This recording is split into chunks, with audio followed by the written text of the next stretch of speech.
Hello guys, welcome back to the study. This is Dheeraj Kumar. यहाँ पे ना अभी हम मॉक टेस्ट नहीं कर रहे हैं। यहाँ पे मैंने जैसे कल वादा किया था और आपने डिमांड भी किया था, सर एयरफोर्स एक्स वाई का ना प्रीवियस ईयर क्वेश्चन कराओ। देखो अलग अलग करेंगे। एक पार्ट के अंदर हम लोग करेंगे रीजन जीके और इंग्लिश को, और सेकंड पार्ट के अंदर करेंगे मैथ और रीजनिंग को। इसलिए ना ताकि एक्स वाई का बच्चा जो है फिर वो इंटरेस्ट नहीं लेगा पढ़ने में, तो इंग्लिश को अगर अलग से कराएंगे तो एक्स एंड वाई दोनों पढ़ने में इंटरेस्ट लेंगे। ठीक है, science and other than science दोनों वाले। तो अभी चलो इनकी पीडीएफ क्लासेस के बाद तो दी जाएंगी, बट पीडीएफ के भरोसा मत रहना, नोट्स बनाना। बिकॉज नोट्स के अलावा मैं आपको बहुत ज़्यादा होमवर्क भी देने वाला हूँ यहाँ पे। क्या क्या, जैसे प्रीवियस ईयर क्वेश्चन क्यों पढ़ते हैं हम लोग, ताकि उससे कुछ आगे हमको सीख के तैयारी करना है। तो क्या क्या चीज़ों का नोट्स बनाना है, अपनी तरफ से और क्या एड ऑन करना है, वो चीज़ें मैं बताते जाऊँगा। ठीक है, बाकी पीडीएफ तो डाउनलोड कर सकते हो आप। टेलीग्राम चैनल ज्वाइन कर लेना। टेलीग्राम पे ये सर्च करो @A to Z स्टडी, और कुछ नहीं, यहाँ पे सर्च करोगे तो टेलीग्राम चैनल मिल जाएगा। ठीक है, बाकी इसको कंटिन्यू करेंगे और देखते हैं कि आप लोग कितना मेहनत करते हो। ठीक है, हम तो अपनी तरफ से जान लगाएंगे, बट जान लगाने से पहले एक इंपॉर्टेंट बात मैं आपको बताना चाहूँगा। आप में से जितने भी बच्चे साइंस और अदर देन साइंस दोनों सब्जेक्ट की तो तैयारी कर रहे हो, तो चक्षु पब्लिकेशन की तरफ से मैं बेस्ट बुक के बारे में बता जा रहा हूँ, जो कि इस बार के एयरफोर्स एग्जाम प्रिपरेशन के लिए बहुत हेल्प मिलेगी। ये 3 स्टडी गाइड बुक हैं, चाहे आप वाई ग्रुप से हो, चाहे एक्स ग्रुप से हो, या फिर एक्स एंड वाई जिस भी ग्रुप से हो। तो तीनों बुक्स का लिंक मैं आपको डिस्क्रिप्शन दे दूंगा। ये स्टडी गाइड बुक है, यहाँ से पढ़ के तैयारी को कर सकते हो। ठीक है, इसके अलावा मैं आपको एक प्रैक्टिस सेट के बारे में बताने जा रहा हूँ, जो कि एक्स एंड वाई दोनों के लिए है, और ये हिंदी मीडियम में है, जिसके अंदर पूरे 25 प्रैक्टिस सेट मिल जाते हैं। और इस प्रैक्टिस सेट की खास बात यह है ना कि जैसे क्वेश्चन तो हो गए, ठीक है, क्वेश्चन के साथ साथ आपको आंसर की तो हर जगह मिलता है, और आंसर की के साथ यहाँ पे जो प्रॉपर एक्सप्लेनेशन है वो बहुत इंपॉर्टेंट होता है, ताकि हमने जो मैथ बनाया, फिजिक्स बनाया, वो किस तरीके से बना, वो चीज़ देखना होता है। तो एक्सप्लेनेशन को जानने के लिए आप आराम से इस प्रैक्टिस सेट के अंदर आपको मिल जाएगा, और आपकी प्रैक्टिस बेहतर हो जाएगी। ठीक है, तो सभी बुक्स का लिंक मैं आपको डिस्क्रिप्शन दे रहा हूँ, आप जाके वहाँ से बाई कर सकते हो। कक्षुप की ये बेस्ट बुक्स है। आगे चलो, सबसे पहला क्वेश्चन देखो। एक चीज़ जो इंपॉर्टेंट है, मैं ना सजने सजाने पे विश्वास नहीं करता हूँ कि क्वेश्चन को बहुत ज़्यादा ना सजा के लिखो सर, इसकी कलरिंग करो सर, तो वो सभी चीज़ें नहीं। मेरी फॉन्ट या टेक्स्ट जो भी होगी सिंपल होगी। मेरे को टाइम बचाना और कम टाइम के अंदर ज़्यादा से ज़्यादा क्वालिटी कंटेंट आपको देना, ताकि आपकी प्रिपरेशन बेहतर हो सके। ठीक है, चलो फर्स्ट क्वेश्चन है, प्रोफेसर का मिसस्पेल्ड आया था। प्रोफेसर का मिसस्पेल्ड आया था ना, तो बहुत सारे लोगों को ये क्लियर नहीं था यहाँ पे डबल एस होता है कि सिंगल एस होता है। तो ये जो सीन है बहुत लोगों को मार खिलवा दी थी। तो प्रोफेसर का नोट करो, क्योंकि एयरफोर्स रिपीट करता है प्रीवियस ईयर क्वेश्चन। अगर आप 100 क्वेश्चन रट के जाओगे तो 4-5 क्वेश्चन आपको वहाँ से रिपीटेड देखने के लिए मिल जाती है। ठीक है, हाँ 100 रट के जाओ तो उसमें से 90 तो देखने के लिए कभी नहीं मिलने वाली है। ओके ना, तो प्रोफेसर का मिसस्पेल्ड पूछा था, तो जो कि आपके नज़र के सामने है। सेकेंड क्वेश्चन था एडोर। एडोर का ना आपको सिनोनिम पूछा नहीं था। इन्होंने कहा कि एडोर एक वर्ड है जिसका एडजेक्टिव फॉर्म बता दो आप। तो एडोर का एडोरेबल जो होता है, ये एक एडजेक्टिव है। ठीक है, कैसा है भाई, प्यारा सा। तो ये एडोरेबल जो है प्यार करने योग्य या फिर जो भी है, ठीक है, तो ये इनका जो है ना एडोरेबल जो एक एडजेक्टिव फॉर्म है। तो आप सोच रहे हो क्या ये रिपीट हो सकता है? तो देखो गाइस, ये रिपीट होने की पॉसिबिलिटी बहुत ज़्यादा होती है, बट जरूरी नहीं है कि किस शिफ्ट में हो। ठीक है, तो ये एग्जैक्टली तो नहीं बता सकते किस शिफ्ट में ये आ जाए, बट ये बहुत ज़्यादा हाई चांस होती है कि एयरफोर्स के क्वेश्चन रिपीट होते हैं एसएससी की तरह। ठीक है, थर्ड क्वेश्चन एक कॉमन ईयर का था ना, यहाँ पूछा गया था he is writing a letter since 5 o'clock। अब इसके अंदर आप टेंस पकड़ो। मैंने इंग्लिश ग्रामर की बैच में कंप्लीट पढ़ाई थी आपको। ठीक है, he is writing a letter since 5 o'clock। इसके अंदर से टेंस समझ में नहीं आ रहा, और आप लोग रो रहे हो इंग्लिश में 5 नंबर आ रहा है, 6 नंबर रह रहा है। टेंशन मत लो, मैं हूं ना यहाँ पे, आ जाएगा 15, 17, 18 तक आएगा। आगे देखो, कह रहा है he is writing a letter since 5 o'clock। देखो अब ये चीज़ पढ़ने से समझ में आ रहा है। मैं 2-3 बार रिपीट क्यों कर रहा हूँ इस चीज़ को, कि वो ना लेटर को लिख रहा है 5 बजे से। जब भी कोई काम का पीरियड ऑफ टाइम से, मतलब टाइम के साथ कनेक्ट करके करे, कंटिन्यूटी को दिखाए, ये इंसान उस समय से अभी तक ये काम को करते आ रहा है। ठीक है, या फिर किसी एक फिक्स टाइम को दिखाए ना कि वो इतने लंबा टाइम तक उसने किया है। तो यहाँ पे समझ में आ रहा है कि ये इंसान उस काम को करते आ रहा है, 5 बजे से करते आ रहा है। तो कुछ लोगों ने क्या किया ना कि सिंस को 4 में कन्वर्ट कर दिया। ठीक है, और किसी ने कुछ दिमाग लगाया, बट एग्जैक्टली क्या था ना, इसकी टेंस में भी गड़बड़ी थी। इसकी टेंस में क्या गड़बड़ी थी, तो ये जो सीन है ना कि he is writing a letter, ये प्रेजेंट कंटिन्यूअस टेंस में है। जबकि जब भी कोई टाइम बताया ना कि ये कोई इंसान इतने समय से कोई काम कर रहा है, उसको प्रेजेंट परफेक्ट कंटिन्यूअस में रखा जाता है। परफेक्ट कंटिन्यूअस का मतलब हैज बीन, या फिर have been according to subject plus में V3। ठीक है, जैसे देखो he has been writing a letter since 5 o'clock। ठीक है ना, तो ये जो सीन है ये 5 o'clock के आगे जो है सिंस ही लगेगा, बिकॉज ये फिक्स निश्चित टाइम है। समझ में आ गया। यहाँ पे टेंस देखो हमने चेंज किया, ये टेंस बदल गया। जब भी कोई इंसान किसी काम को करते आ रहा है किसी एक टाइम से, वहां पे टेंस क्या होता है, प्रेजेंट परफेक्ट कंटिन्यूअस टेंस का यूज करते हैं, ना कि प्रेजेंट कंटिन्यूअस टेंस का यूज करते। याद हो गया। एनफ का सिनोनिम्स पूछा गया था। एनफ का मतलब होता है पर्याप्त। ठीक है, हम लोग कहते हैं ना कि भाई तुम मेरे से पैसा ले लो, कहीं जा रहे हो तो उधार ले लो, बोलोगे कि नहीं मेरे पास एनफ मनी है, नहीं मेरे पास उतना पैसा है जितना कि मैं घूम के आ सकता हूँ, मतलब पर्याप्त पैसा है हमारे पास। प्राप्त मतलब गेन, और पर्याप्त मतलब जितना जरूरत है उतना चीज है मेरे पास। ठीक है, तो सफिशियंट कहते हैं। आगे देखो 5th नंबर क्वेश्चन क्या कह रहा है। 5th number, if I were a bird I dash fly in the sky. और एक हार्डली का ना कंजक्शन के तौर पे यूज करने के लिए कहा गया था। यहाँ से क्वेश्चन पूछा था तो मैं बता दूंगा किस टाइप से क्वेश्चन था, बट यहाँ पे आ जाओ क्या फील करेंगे। ये चीज सिंपली पूछा गया था, if I were a bird. ठीक है, if I were bird I dash, ये किस टाइप का है, काल्पनिक क्या है वो, वाक्य है, सेंटेंस है, इमेजिनरी सेंटेंस है। ठीक है, तो जब भी कोई चीज़ हम इमेजिन करते हैं जो चीज़ पॉसिबल ना हो, अगर मैं बोलूँ ना कि काश मैं पक्षी होता, तो क्या ये पॉसिबल है कि मैं पक्षी बन जाऊं? ज़्यादा से ज़्यादा हम लोग क्या कर सकते हैं, आर्टिफिशियल कुछ ऐसा टेक्नोलॉजी डेवलप करके, जैसे आयरन मैन उड़ने लगता है, ठीक है, और बाकी स्पाइडर मैन उड़ने लगता है, ठीक है, इवन बैटमैन उड़ने लगता है। तो उस तरह की टेक्नोलॉजी का यूज करके हम फ्यूचर में ऐसा कर सकते हैं, बट एग्जैक्ट हम बर्ड नहीं बन सकते, चिड़िया नहीं बन सकते। तो ये कल्पना है हमारी। ठीक है, तो जब भी कल्पना हो तो आई हो या फिर कोई भी सब्जेक्ट हो, ही हो, सी हो, कोई नाम हो, इसके साथ वर का ही यूज करते हैं, वाज का यूज नहीं कर सकते। कुछ सोच रहे होंगे कि ही के साथ वाज का यूज कर देंगे, गलत हो जाएगा। वो हमेशा वर का यूज होगा जिसको वेयर पढ़ते हो। ठीक है, आगे क्या है, अब आगे जब काल्पनिक है इफ के साथ वर का, तो आगे कोई भी सब्जेक्ट हो वहां पे उड का यूज करते हैं। क्या भाई, उड का यूज करते हैं। तो इफ आई व bird I would fly in the sky. ठीक है, कहने का मतलब कि अगर मैं पक्षी होता तो मैं आसमान में उड़ता। बात समझ में आ गई। वही कह रहा है। हार्डली का यूज करके कंजक्शन का कैसे बन सकता है, देखो हार्डली, स्कार्सली, ठीक है, यहाँ पे स्पेलिंग गलत, ठीक है, ये सभी, या फिर इसके अलावा मैं बोल लूँ बेयरली, रेयरली, ऐसे जो भी हैं। इनके अलावा अगर हम देख लें, नो सुनर, ये जितने भी वर्ड्स हैं ना, इनके साथ क्या होता है, जस्ट पहले एक्सिलरी वर्ब आता है। ठीक है, एक्सिलरी वर्ब आता है, और एक्सिलरी वर्ब आने के बाद सब्जेक्ट आता है, और सब्जेक्ट आने के बाद व्हेन या फिर देन का यूज होता है। नो सुनर के साथ देन का यूज होता है, हार्डली, स्कार्सली, बेयरली, रेयरली के साथ इनके साथ व्हेन का यूज होता है। तो ये जो टॉप 200 रूल्स के सीरीज में मैंने पढ़ाया था, पूरे पूरे क्वेश्चन वहीं से छपते आते थे पिछली बार भी, और आगे भी इस बार स्टार्ट करूंगा वहीं से छपेगा। बात समझ में आ गया। एंग्री के साथ प्रीपोजिशन आया था। देखो एंग्री के साथ है ना दो चीजें यूज होती है, एक एड प्रीपोजिशन भी होता है और एक विद प्रीपोजिशन होता है। अगर मैं बोलूँ ना कि I am angry with you, I am, या फिर एंग्री विथ यू, मतलब क्या हुआ ना कि मैं तुमसे गुस्सा हूँ। ठीक है, मैं तुमसे गुस्सा हूँ, तो I am angry with you, angry with you. अब बोलोगे सर ठीक है, ऐड का यूज कब करेंगे? ऐड का यूज तब करेंगे ना, मैं बोलूंगा I am angry at your behaviour. अब मैं डायरेक्टली मैंने आपको नहीं बोला, मैंने आपकी किसी चीज को बोल दिया या फिर किसी वस्तु का एक्सप्लेनेशन दे दिया वहां पे।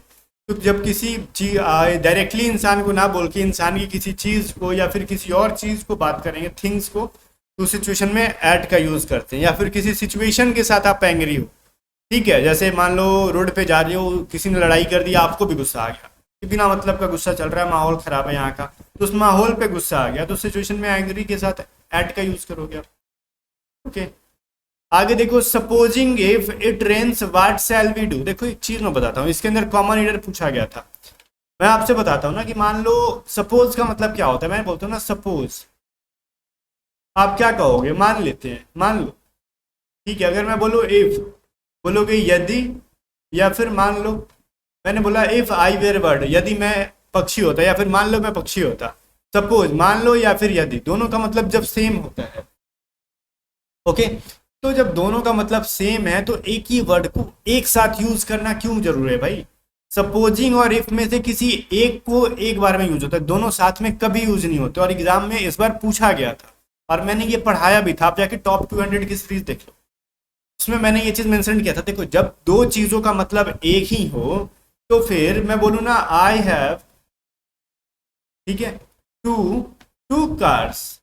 अब भैया ये क्या लिख दिया आपने, मेरे पास दो दो कार्स हैं, ठीक है ना। तो ये चीजें लिखने की जरूरत नहीं, I have two two cars मैं एक बार इंग्लिश में बोल दिया और एक बार डिजिट में लिख दिया, ऐसे महान थोड़ी हो जाओगे।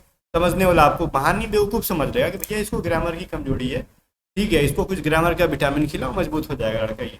तो वही सी ना कि जब दो चीजें का सेम मीनिंग, या तो उसको सुपरफ्लुअस कह दो या फिर रिडंडेंसी कह दो। सुपरफ्लुअस का मतलब होता है जो चीजें जरूरत से ज्यादा होना, रिडंडेंसी का मतलब ही वही होता है जिसकी जरूरत नहीं है वो भी भर रहे हो आप। बात समझ में आ गया? जिस तरीके से नोट करो यहाँ पे एक चीज आप, मैंने हार्डली स्कार्सिटी वाला बोला था, आई होप आपने नोट किया होगा।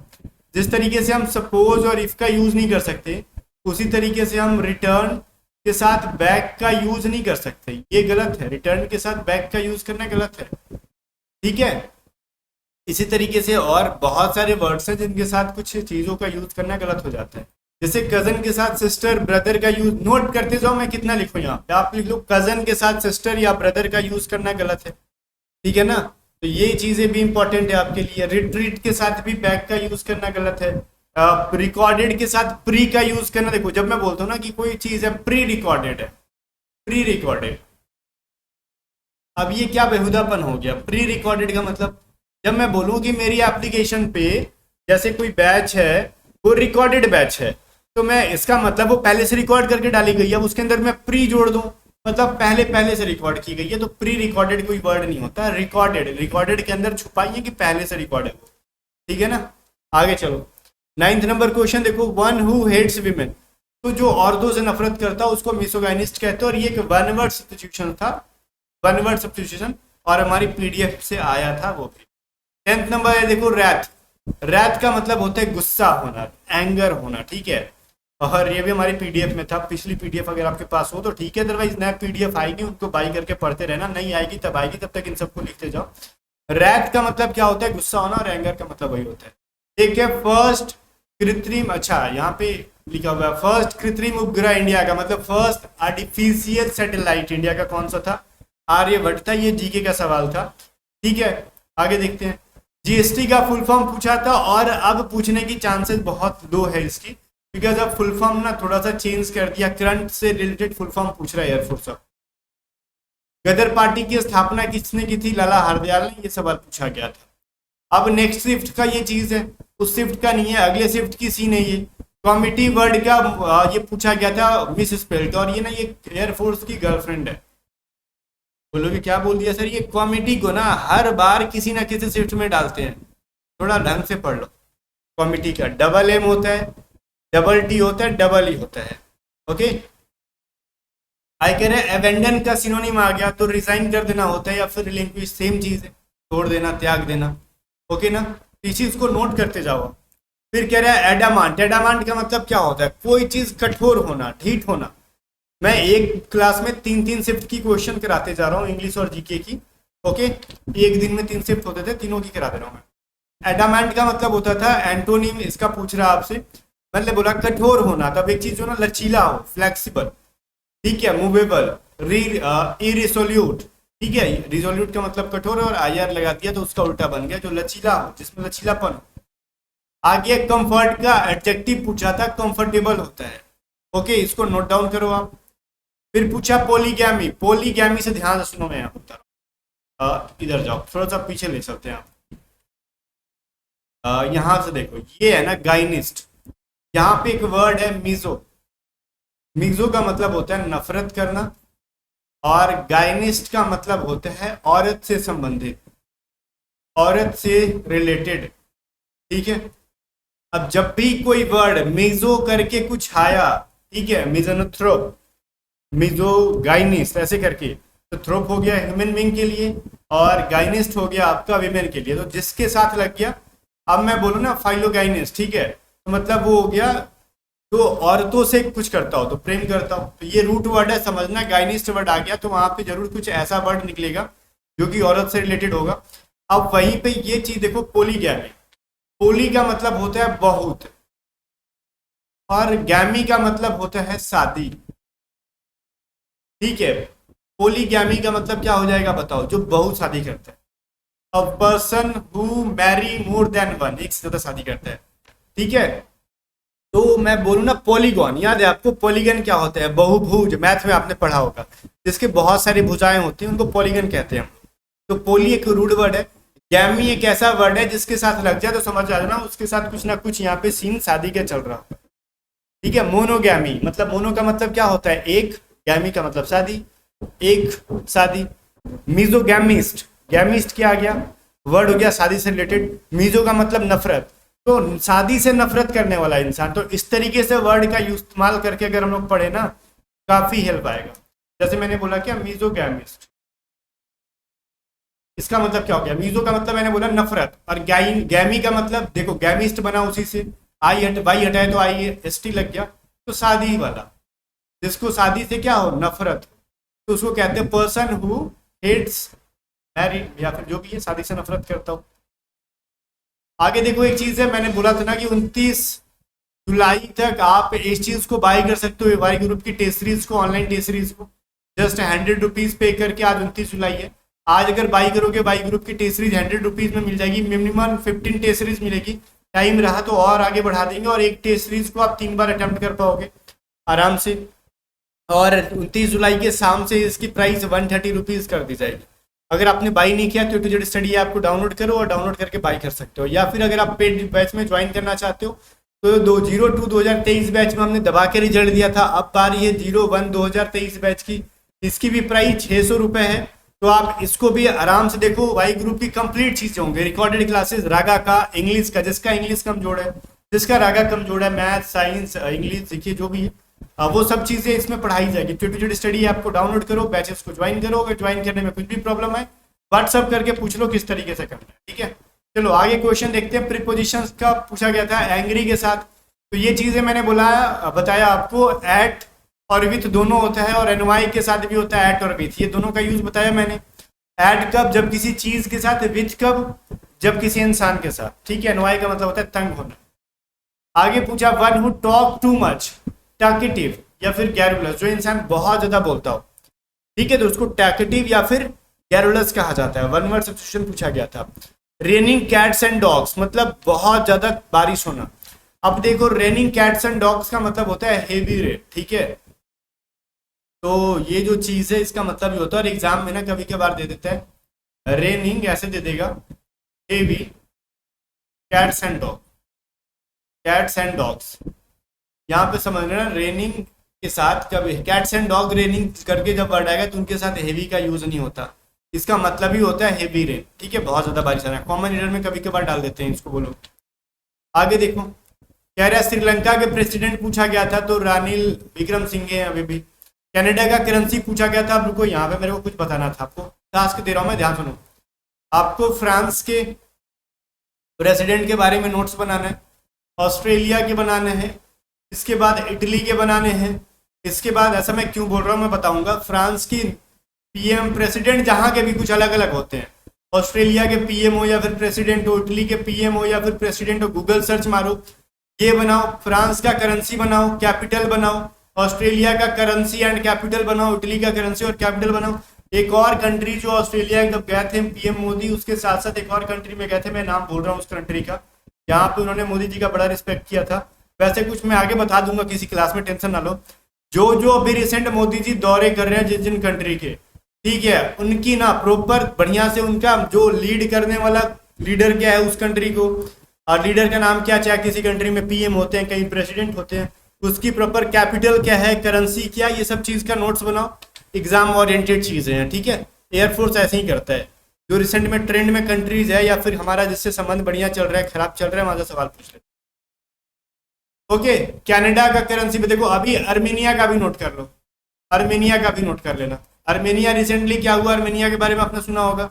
इंडिया, ऐसा सुनने में आया, देखो न्यूज में एग्जैक्ट है कि नहीं सही, कि यहाँ से हमारे इंडिया ने, कि जैसे पिनाका जो एयर मिसाइल डिफेंस था वहाँ पे सेंड या ईरान के माध्यम से सेंड किया जा रहा है यहाँ पे। तो क्या सीन है क्या नहीं, बट अर्मेनिया भी ट्रेंड में चल रहा है, इनको पढ़ लेना, ठीक है।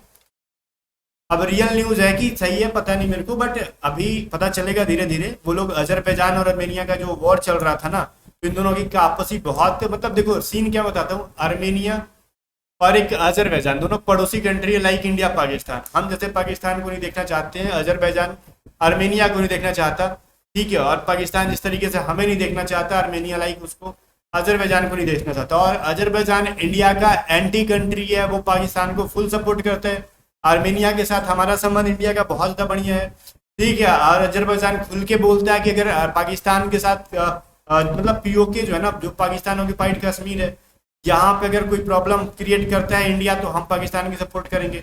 आर्मेनिया इंडिया का सपोर्ट क्या करेगा, खुद इंडिया से सपोर्ट लेता है, बिकॉज उसकी पॉपुलेशन इतनी कम है और डिफेंस उतना मतलब या फिर टेक्नोलॉजी उतनी ज़्यादा डेवलप नहीं है इनकी।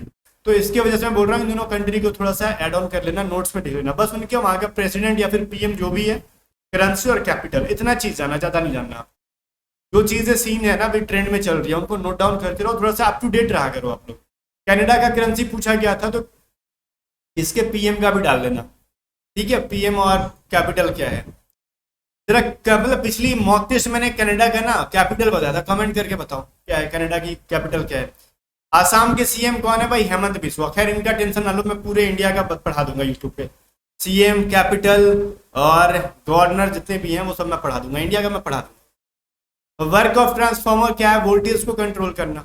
रॉकेट के सिद्धांत पे काम करता है, ये चीजें मैंने पढ़ाई संवेग संरक्षण के सिद्धांत पे। नेक्स्ट शिफ्ट में पूछा गया था book which author is unknown, एक ऐसा बुक जिसके ऑथर अननोन है उसको कहा जाता है एनोनिमस। एनोनिमस का मतलब ये होता है जिसकी कोई जान पहचान ना हो, गुमनाम है कोई, ठीक है, बदनाम है कोई, सुना है ना आपने, वही सीन है यहाँ पे एनोनिमस, जो चीजें पता नहीं है जिसके बारे में, ओके। अब्रप्ट का मतलब होता है अचानक से कुछ हो जाना, लिख लो यहाँ पे नोट में, अचानक से कुछ हो जाना, अचानक से, इमीडिएट, सडन, क्विक, रैपिड, अचानक से या फिर तेजी से। बोलते ना अचानक ऐसा हो गया हमारे साथ, हम क्या करें, जैसे बार बार कहते हैं ना कि जो भी सीन है, मैं यहाँ पे ज़्यादा एग्जांपल नहीं दूंगा, समझ गए, वीडियो लंबी जा रही है थोड़ी। निम्बल का मतलब क्या होता है, निम्बल का मतलब होता है जैसे चतुर इंसान, ठीक है, थोड़ा सा चालाक टाइप का इंसान, उसका एंटोनिम पूछा जाएगा आपसे, ठीक है। आप कह सकते हो वो जो कि चतुर ना हो, जैसे स्लगिश है, स्टूपिड है, ठीक है, स्लो टाइप का है, ऑकवर्ड है, क्लमसी, ये सब उसके एंटोनिम हो जाएंगे, ठीक है। आगे देखो, उगते हुए सूर्य का देश क्या है, देखो उगते हुए सूर्य का देश जापान है। जापान की करेंसी क्या है, ये चीज बताओ मेरे को। जापान का वो पीएम या फिर प्रेसिडेंट जो भी है, वो चीज बताओ मेरे को, ठीक है। और डूबते हुए द लैंड ऑफ सनसेट क्या है, मैं बता देता हूँ, नॉर्वे है, वो चीज आप याद रखना। डूबते हुए सूर्य का देश पूछेगा नॉर्वे, उगते हुए लैंड ऑफ सनराइज तो उसको कहते हैं जापान, ठीक है। आगे चलो, वंस इन ब्लू मून एक ऐसा मतलब जो कभी कभार होता, तो कहते हैं वेयर रेयर, ठीक है, वेरी रेयर, एक ईडियम है, वंस इन ब्लू मून, तो वेरी रेयर कहते हैं, जैसे कहते हैं नहीं तो ईद का चांद हो गया। देखो दो कॉमन इनर आते हैं पिछली बार, एक एक्टिव पैसिव से आ रहा था, एक डायरेक्ट इनडायरेक्ट से आ रहा था, बच्चे ने बताया था, चीजें मैं नोट कर ले रहा हूँ। एंशियंट का सिनोनिम पूछा गया, सॉरी एंटोनिम पूछा गया था। एंशियंट का मतलब होता है पुराना, प्रिमिटिव, प्रिमिटिव का मतलब होता है पुराना। मॉडर्न या फिर लेटेस्ट का मतलब होता है नया, हाल फिलहाल। प्रोबेबली का सिनोनिम पूछा गया था, प्रोबेबली का मतलब होता है संभवतः, ठीक है, मतलब कंफर्म नहीं है, संभावना है। जैसे इसका सिनोनिम ही पूछा गया था आपसे, तो ये सारे आपके सिनोनिम बन जाते हैं, पॉसिबली, सीमिंगली, डाउटलेस, ये सभी चीज़ें जब में आया हुआ था। और आगे है इनएविटेबल, जिसको टाला ना जा सके, मतलब जो चीज़ें कंपलसरी हो, मतलब which can not be postpone, ठीक है ना, जो चीज़ टाला ना जा सके उसको कहते हैं इनएविटेबल। आगे कह रहे हैं एवरेज से क्वेश्चन था, ट्राइगोनोमेट्री और मेंसुरेशन से एक क्वेश्चन आया हुआ था। इंपॉर्टेंट चैप्टर जो पिछली बार हुए थे वो भी चीज़ें मैं बताते जाऊंगा। कैपिटल ऑफ कर्नाटका पूछा गया था बेंगलुरु, ठीक है। मैनिवर का मतलब पूछा गया था, करेक्ट स्पेलिंग, इसका मतलब होता है ना पैतरेबाज इंसान, कहते हैं ना कि पैतरेबाजी मत करो हमारे सामने, मतलब चतुराई मत करो ज़्यादा था, ठीक है। मैनिवर का मतलब नहीं पता, मैं मतलब तो मैंने बता दिया आपको। करेक्ट स्पेलिंग पूछा गया था, सिनोनिम नहीं पूछा गया था। तो जो वर्ड ज़्यादा कंफ्यूजिंग होते हैं ना उनको वर्ड मिसस्पेल्ड में डाल दिए जाते हैं, ठीक है। बाकी जाने से पहले एक बार ये कैसा लगा ये चीज़ बताओ, इसको कंटिन्यू रखे या फिर बोरिंग लग रहा, चीज़ें बताते जाना, ठीक है। बाकी टी सीरीज का लिंक व्हाट्सअप मतलब एप्लीकेशन का लिंक डिस्क्रिप्शन में नीचे थोड़ा करके देख लेना, आपको मिल जाएगा। और पेड बैचेस हैं, आप ज्वाइन करो और पढ़ाई को बढ़िया करो। बाकी गाइज यहाँ से जाने से पहले एक चीज़ बताओ कि ये जो चीज़ें मैं कराई वो आपको पसंद आया कि नहीं आया, आपने पूरा देखा कि नहीं देखा, जल्दी कमेंट करके बताओ।